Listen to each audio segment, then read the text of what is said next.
So finally, a last question. Okay.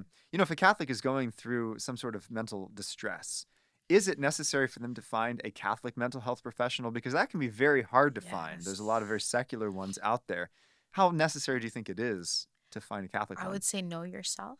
If you, and this is a tough one because I think even me who like, oh, I know myself and I would go see somebody who's not necessarily Catholic, I'm just know that you're going to be exposing yourself to somebody who now you've let into your life in an intimate way.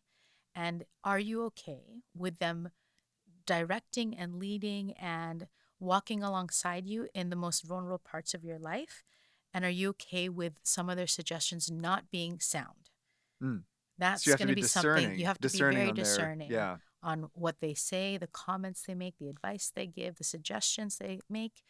So you have to be So deeply rooted in your own I faith. would be, yeah, I would say going that route is good for someone who really is um, well formed and yeah, rooted, and to be leery of if you're not, well, be prepared that you may be a little bit swayed or confused or Yeah. yeah.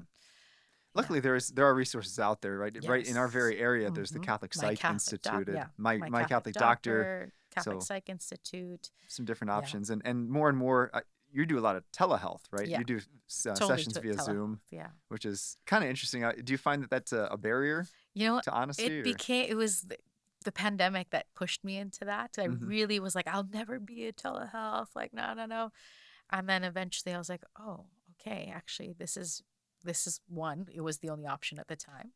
And as I got more comfortable with it, I realized, oh, that's actually doable. Like it's quite good. So Yeah, good. Okay. the best obviously is in person if you can. If you are lucky enough to have a Catholic counselor in your In person, yeah. neighborhood and you or willing to drive some ways, do it. I say go for it. Yeah. But yeah. Well, definitely, I encourage any young person who wants to enter the field of psychology and therapy. Yes. The need is huge, and you will have a full docket of patients day Yes. one, hanging a shutter. So Yeah. I highly recommend that. It is a need, and Yeah. especially integrating the faith Yeah. aspect into our mental health and our culture and our world today. Yes. It's definitely vocation. So Yes. yeah, Yeah. Not discern easy. that. Not Not easy, I'm easy. sure.